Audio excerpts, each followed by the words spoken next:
All right, welcome back to Lane Switching. Today, I'm here with my guest, none other than Jordan. Welcome to the show, man. Thank you for doing this. Thank you for taking the time out of your day to do this. Of course, I'm very happy that you came through. Yeah, for sure, man, for sure. So let's start off. Just tell us a little bit about your upbringing and life before music.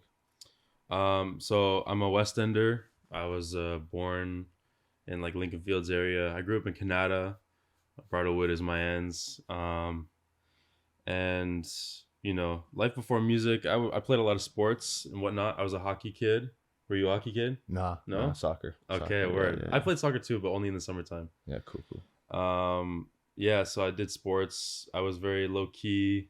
I kept a lot to myself.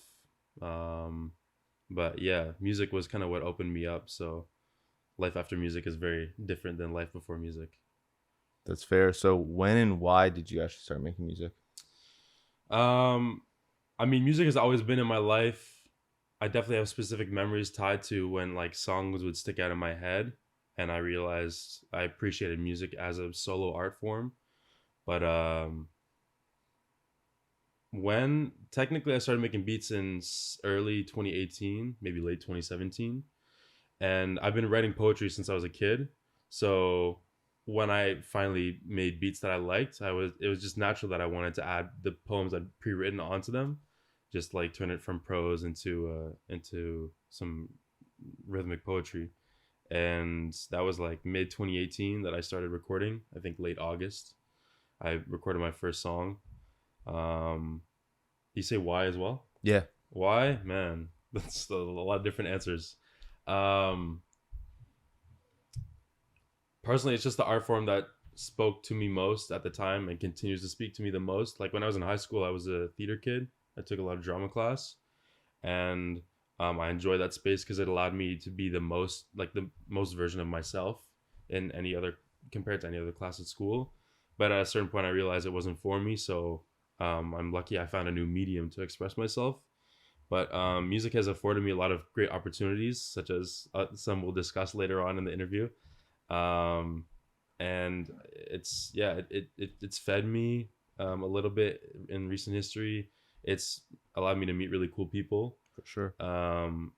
So yeah, I would say that's why it's the community aspect, and it's also the self-fulfilling aspect.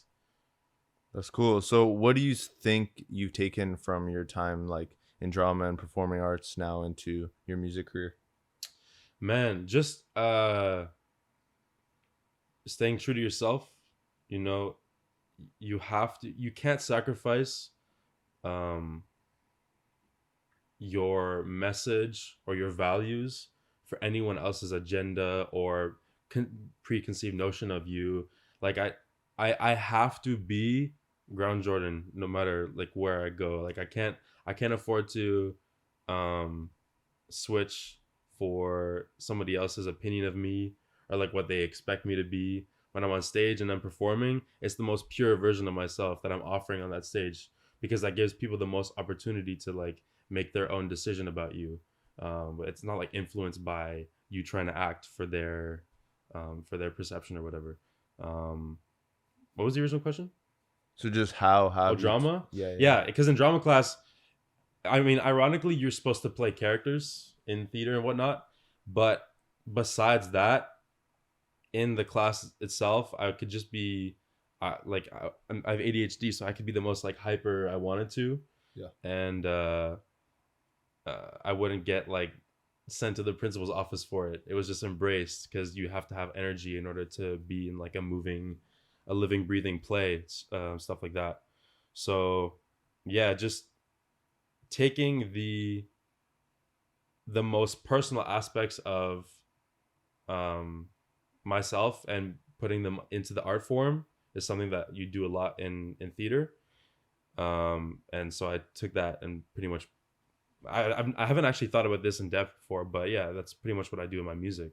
I just take whatever I'm most uncomfortable with or whatever I feel the most vulnerable about and put that on the track, or at least record it. Whether or not it comes out is a different thing, but yeah, it's therapy.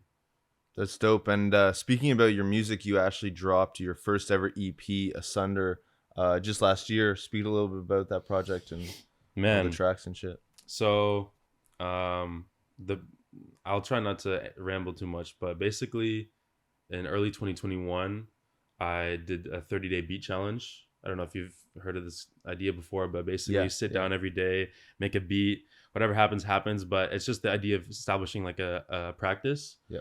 And at the end of the 30 days, I had a few tracks that I was feeling. So I decided I would take those 30 tracks and kind of shave it down into like a full album length thing.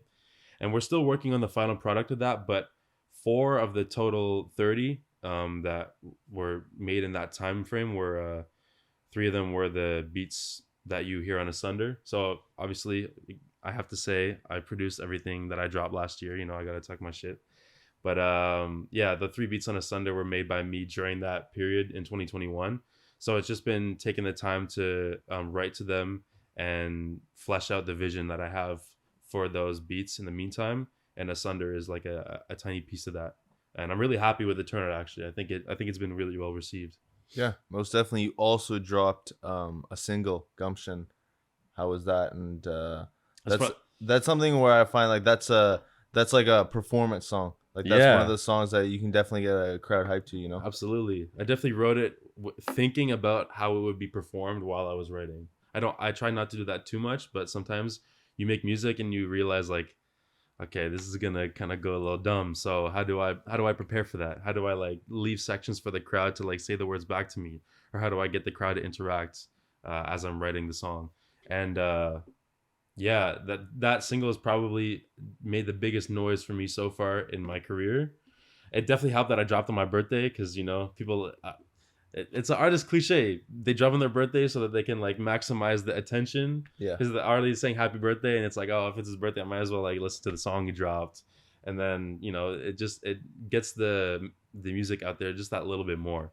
So yeah, I'm definitely happy with how that single has been received, and honestly, there's no bigger satisfaction in this journey I've had with music than seeing people respond to the songs live. Like there was a lot of people who have come to shows and not known my music beforehand and say like, "Damn, like I was sleeping on you," and I say, "No, you weren't. Like this was meant to happen. Waiting for the right moment so you could get the best possible impression of my music yeah, and like feel it, and then you'll go home and listen to it afterwards."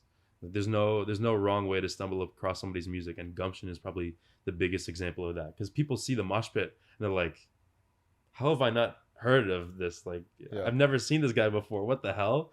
And then they go home and listen to the song because it impacted them. yeah. And speaking about performing live, we're actually filming this the day after you performed at the Merrifield. That was a pretty crazy show. Yup. Definitely a mosh pit that night. Just speak about, talk a little bit about that show, but just speak about how important performing live is to you. Live performance is everything because even when I don't write my songs for the live aspect, I definitely, growing up, I was a very, like I did a lot of public speaking in school type stuff, like Remembrance Day ceremonies when they have to get somebody to the two like students to MC the event. I was often like doing that, or I love doing like oral presentations in class and whatnot. Like I just love, I don't know if I love having attention, maybe I do, but I just also love um, commanding a crowd and stuff like that. Like it's, I don't think I have like a power problem, but it's just fun. So being able to like control a crowd with stuff that I like made in my bedroom and seeing it come to life is very inspiring. And also like as somebody who attends a lot of local shows, I take notes every time. Whenever I'm out, any show, it doesn't matter if it's like an Afro beats thing, and I don't even make Afro beats. Yeah. It could be an R&B thing. I've gone to like jazz nights. I'm still waiting for the right like metal show that I can go to see how they get down. But I just take notes because as a fan, like I'm there as a fan, but then I'm there as like an artist myself. Like, how do I take aspects from this and translate it into my show? Because the best professionals know how to adapt. Like they steal ideas and then they just cite them, later on. They're like, Yeah, exactly. I got this from here. Look what I'm doing with it, type shit. Yeah, and hip hop is very much like an art form where it's use samples. It's all about Built off that. yeah, and it's you could see it as grabbing, but it's really just evolving sounds and evolving stuff that's already been put out there. Exactly. And you said, you want to be into more different music scenes in Ottawa. It seems though like you're always at, especially when it comes to the hip hop scene, you're always at every event. You're always, whether it's networking or just going there for the enjoyment, you're always at these different spaces. So how important do you feel it is to be in different creative spaces consistently? What's funny is, so at the Merrifield last night, I ended my set with a piece of a poem, well, a piece of a song that originally was a poem that I wrote, and the last couple lines is like, um, I know they're gonna say this type of thinking reckless, but if I eat, you're gonna eat too, and that's the message. That's like the last thing I said in my set, and what I was going to continue to say afterwards was that like, one, I'm very grateful, and also like let it be on the record, like the Merrifield was incredible. That was a great show. Yeah. But I am very grateful to be in spaces like that. But the reason I am there is because I'm a fan first, and I'm like an artist second or third. Like I believe in the city and the talent, and I show up and I have no ego. I don't care who it is. Like I half the time people will tell you like I show up on my ones. I show up solo. Yeah. I just pull up wherever. I give every resource I have to local talent, and it's allowed. Not only does it allow people to see me, but like I said, like I take aspects of stuff that other people show me when I'm watching them on stage, and it improves my own performance. So then when people realize, oh wait, you do music, or like they see me dancing and they're like, this guy's bare energy, let me go up and talk to him, and then they find out like whatever they find out about me. Yeah. And they reconnect later. Like I used to go to Leah Cloud shows in 2019 as a fan.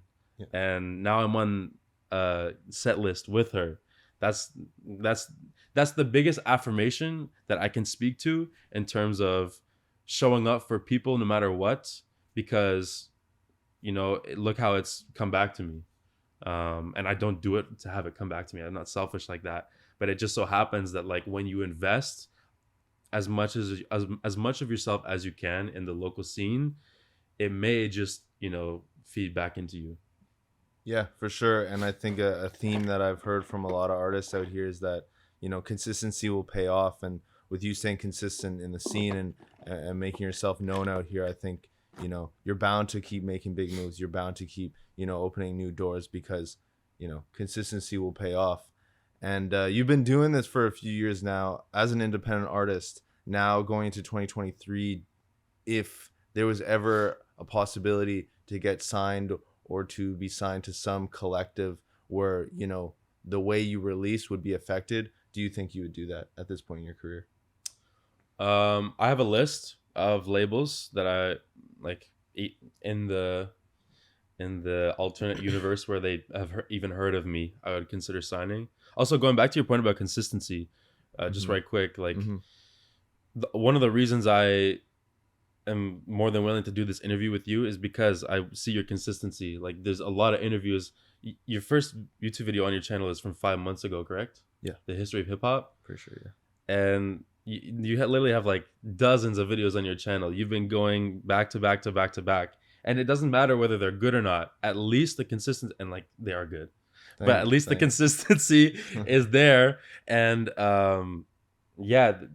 when you make yourself very visible to people, like they can't ignore you, it's a good sign, and like it allows people to feel like they even feel like you're accessible. Like, oh, I can reach out to him because clearly he's taking his time and he's stopping. Also, like, a lot of your previous interviews have been with not people in a very certain lane, but like there's either a lot of hoodmans or like rappers that come from different backgrounds. Yeah. So that's another reason that I'm like, wow, this guy reached out to me. Like, I don't necessarily have that same image, or my music doesn't sound the same. That's another reason why I'm like, okay, we're going for versatility here. I like it. Like, I'm definitely down to the interview. But what was your original question? Just like Oh, the labels. Yeah. So, I mean, there's this label called Year 0001. It's a Swedish thing. They have artists like Young Lean. I don't know if you're familiar with him. Blade. A lot of the Swedish guys. And they just have a host of alternative artists that I'm a big fan of in general. That's the label I'd sign to if I was given the opportunity. There's a label called Please Make It Ruins, which is founded by this guy named Vegan, who has produced a lot for like Frank Ocean. He's produced for Travis Scott. He's based in London and LA, I think now. But he has like, it's really about the roster that the founders cultivate, and like also the ethos of like why, because anybody can make a label. So Yeah. it's like, why are you doing this? What is your purpose? Are you here to make a bag off me? Do you care about me? Are you Yeah. invested in me? And I think like some certain indie labels, which is an ironic term, but certain indie labels are, they really care about their artists. In which case, like, bro, if a label is not trying to cover your therapy costs, if a label is not paying you to go to therapy as a human being, but also an artist, I doubt I'd sign to that label, respectfully. And we're definitely not looking at like Universal, not making a bag off me, fam. Sony, no sir, thank you. No, that's fair. That's fair, and it's fair to have, you know, those standards on, you know, who you want to work with and stuff, especially when it comes down to your music. And not just you, but for other people in Ottawa, what do you think the scene is missing right now for a larger number of artists to not have to work maybe a side job or have a side hustle, and to make this their priority, and to make this, you know, make a living off their music, basically? Yeah, we unfortunately, because of the demographics in the city, a lot of people are either employed by the government, or there's just a lot of like gray, like there's zero color in a lot of parts of the city. And the venue owners, um I mean, I'm not gonna be as drastic as to say like old heads, we have to wait for old heads to die off, because that's like too far. But there needs to be a step up by like a lot of older venue owners, or like there needs to be more open-mindedness, Yeah. because there is a lot of money to be made. And a lot of business owners and whatnot, they're just worried. They're like, what if I fuck up my bag by hosting these people? And honestly, like, I don't know. Shows like what we had last night are great proof Exactly. that there is a bag to be made, because even though that was a free show, like it could have made bands, bro.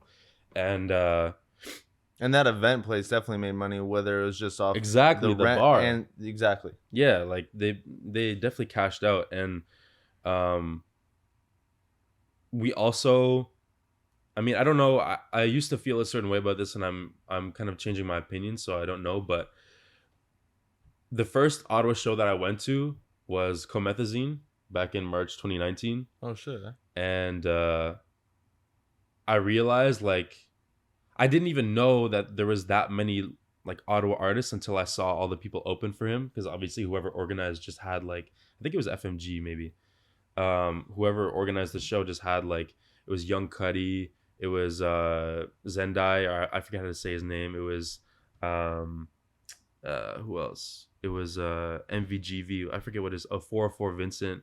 There was a bunch of Ottawa artists who are now doing their thing and like relatively successful. Mm-hmm. But there were people opening up for him where I was like, you could do your own show yourself. Like, you don't need Comethazine. And there's a thing where Ottawa has tried to make itself accessible to artists who are touring, where it's like, no, come stop at our city. Like, shout out to Lancey Foe, a artist who I'm a huge fan of.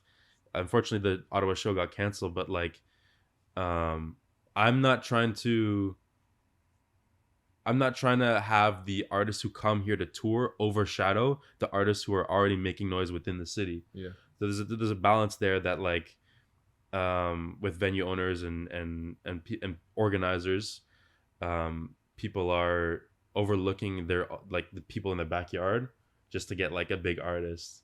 And the other thing is grant money.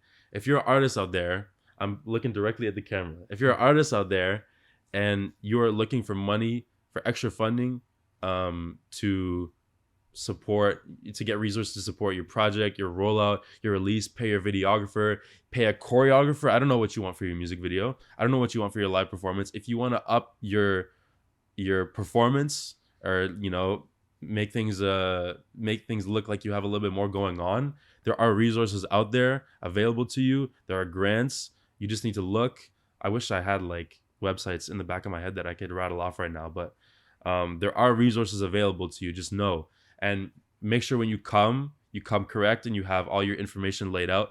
But I've seen people make like dozens of bands, like 12K more, Yeah. off of grant stuff, and those are opportunities being afforded to you that can literally help you not only eat like temporarily, but set things in motion that will help you eat permanently off your music. Like booking, if you can book shows out of your country, out of your city, Yeah. off of the strength of the music you make or the moves you make with that money that is afforded you. So artists, please apply to grants. Please apply to whatever artist funds are available. Ask your friends. Ask your friends to ask their friends. I don't know. Like there are people out there who are not only interested but willing and available to help you find the funding and the resources for your music or whatever your creative desires are. If you want to organize a show, there's options for that too. So not only do the old heads need to stay open-minded, but the young heads, us, need to keep pushing and keep looking for more resources, because by force of will, we can't be stopped. No. It's just a matter of time. So yeah, just keep gunning, man. For sure, for sure. So now, like, we're just in January. We're just started the year off. What can we expect from Ground Jordan from 2023? Man, I wish I could tell you. No. There will be music this year. I was gonna say early, but I want to make sure it's done well. So For sure. I'm just gonna say this year. Man, just come out to the shows. Whether it's my show or somebody else's show, you'll catch me and we can talk then. But I can't speak too much because honestly, there's a lot of different things going on in terms of my priorities, and I don't know if it'll even necessarily all be music. I'm working on websites and stuff, working on resources for the city, people who want to be able to connect with people outside of their discipline or their creative field. Yeah. I'm working on tools, and I'm cheesed that I can't go into details, but sometimes when you speak on your ideas too much, they just like crumble away. Yeah. And they don't materialize, and that's the last thing I want to happen to what I'm working on. So yeah, just expect music and expect obviously more shows. Like I just want to say, me a year ago would not be able to have predicted that I did 12 live shows, at 2 outside of my city. Even I did 2 shows in Toronto this year, and I would not be so stupid as to predict this year for myself, considering the year I had last year, that I wouldn't have been able to predict either. So if folks see me at Coachella or some crazy shit, it's not out of the cards. But yeah, the 2023 will be a good year. Expect music, expect more interviews probably. Yeah. Expect expect greatness, nothing less. We won't settle. Most definitely. So where can people find you on social media? I think I'm Ground Jordan on everything. I've been working for a bit to make sure I'm Ground Jordan on everything. So GROUND period JORDAN, everywhere. Instagram, my Apple Music, Spotify. Bruh, if you can find me on Tumblr, I'm probably there on that too. Everything. For sure, for sure. So that was the Ground Jordan interview.